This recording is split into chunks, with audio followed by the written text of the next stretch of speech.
हरे कृष्णा। आज के Bhagavad Gita audio session में आपका स्वागत है। आज हम भगवद गीता के दूसरे अध्याय का 60वां श्लोक पढ़ेंगे। तो सबसे पहले मंगलाचरण। ओम नमो भगवते वासुदेवाय।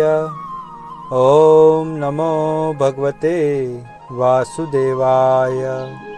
ओम नमो भगवते वासुदेवाय। ओम अज्ञानं त्रिमन्धस्य ज्ञानञ्जनशलाकया चक्षुरुन्मिलितं येन तस्मै श्रीगुरुवे नमः। नारायणं नमस्कृत्य नरं चैव नरोत्तमं देवीं सरस्वतीं व्यासं ततो जयमुदीरयेत्।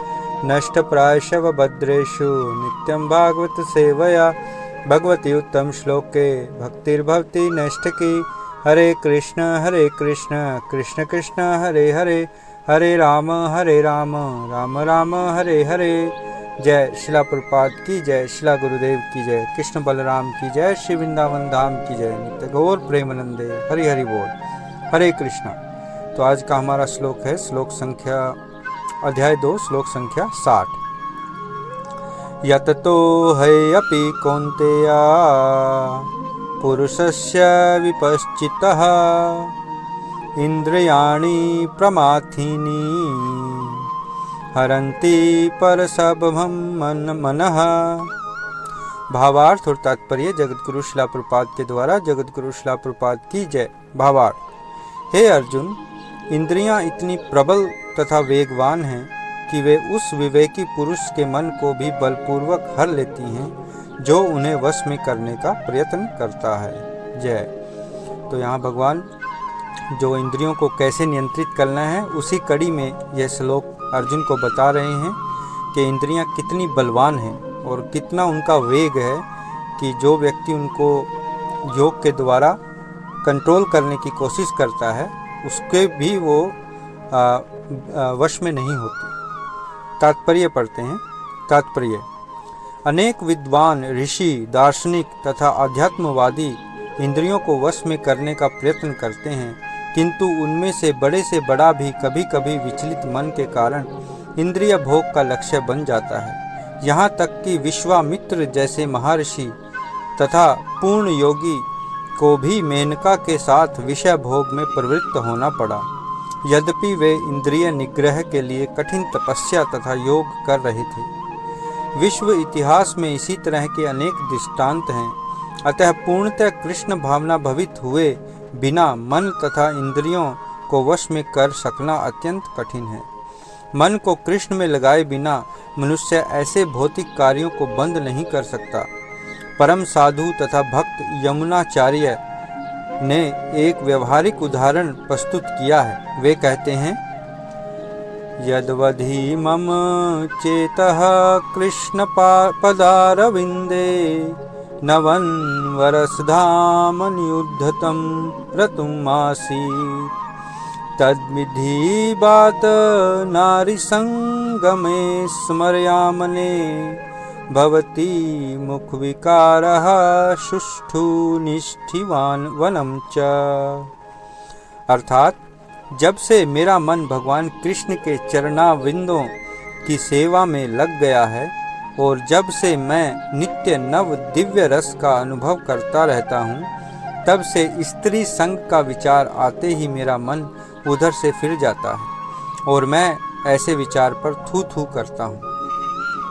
तो कृष्ण भावनामृत इतनी दिव्य सुंदर वस्तु है कि इसके प्रभाव से भौतिक भोग स्वतः नीरस हो जाता है। यह वैसा ही है जैसे कोई भूखा मनुष्य प्रचुर मात्रा में पुष्टिदायक भोजन करके भूख मिटा ले।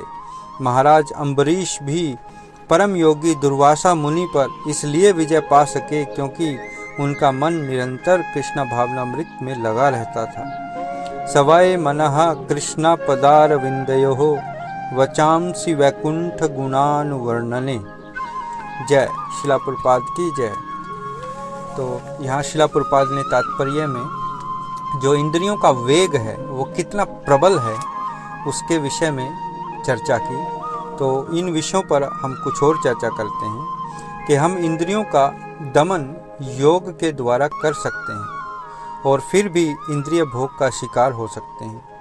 इसका उदाहरण शिला प्रभुपाद ने विश्वामित्र का उदाहरण दिया है कि ऋषि विश्वामित्र योग द्वारा इंद्रियों का दमन कर तपस्या कर रहे थे, परंतु मेनका द्वारा उनका तप भंग करने के पश्चात वह इंद्रिय भोग में लग गए, क्योंकि मन का विचलित होना स्वाभाविक है। जब तक मन विचलित रहेगा भौतिक इच्छाओं से, तब तक इंद्रियों पर नियंत्रण करने के प्रयास विफल हो जाएंगे। इंद्रियों को कार्यरता चाहिए, और यदि हम कृष्ण सेवा का कार्य करेंगे तो इंद्रियां कृष्ण सेवा में रत रहेंगी और भोगों की ओर नहीं जाएंगी, और उससे मन कंट्रोल रहेगा।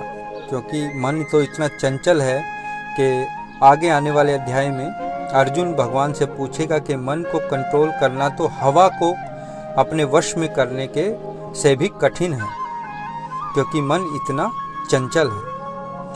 तो ये जो उदाहरण दिए गए हैं वे हमें हतोत्साहित या निराश करने के लिए नहीं दिए गए, अपितु हम इन उदाहरणों से सीख ले सकते हैं और अपनी इंद्रियों को खुला न छोड़कर सही दिशा में लगा सकते हैं। इंद्रियां बहुत बलवान होती हैं और विषयों में लगी रहती हैं, परंतु हम अपनी बुद्धि और विवेक का उपयोग करके निर्णय ले सकते हैं कि ये मेरे लिए हानिकारक है या ये मेरे लिए लाभदायक है भक्ति के दृष्टिकोण से। सबसे बड़ी समस्या यह है कि हम मिथ्या अहंकार के कारण अपने आप को ये शरीर समझ बैठे हैं और फिर केवल शरीर तक ही सीमित रह जाते हैं। हम शरीर, जो हमारे शरीर से संबंधित है, वो सारे सगे संबंधी, हमारे शरीर की जो इंद्रियां हैं, ये मुझे अच्छा लगता है, ये अच्छा नहीं लगता है, या ये मैं अपने शरीर के जो आराम के साधन हैं, बस यहीं तक हम सीमित रह जाते हैं।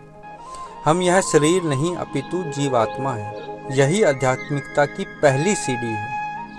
जब तक हम गंभीरता से नहीं समझेंगे कि ये तथ्य है, तब तक हम केवल शारीरिक और मानसिक स्तर पर ही रहेंगे और संघर्ष करते रहेंगे। क्योंकि जीवन में हमें इतना संघर्ष करना पड़ता है, वो केवल इसलिए कि हम मानसिक स्तर से और शारीरिक स्तर से ऊपर नहीं उठ चुके हैं।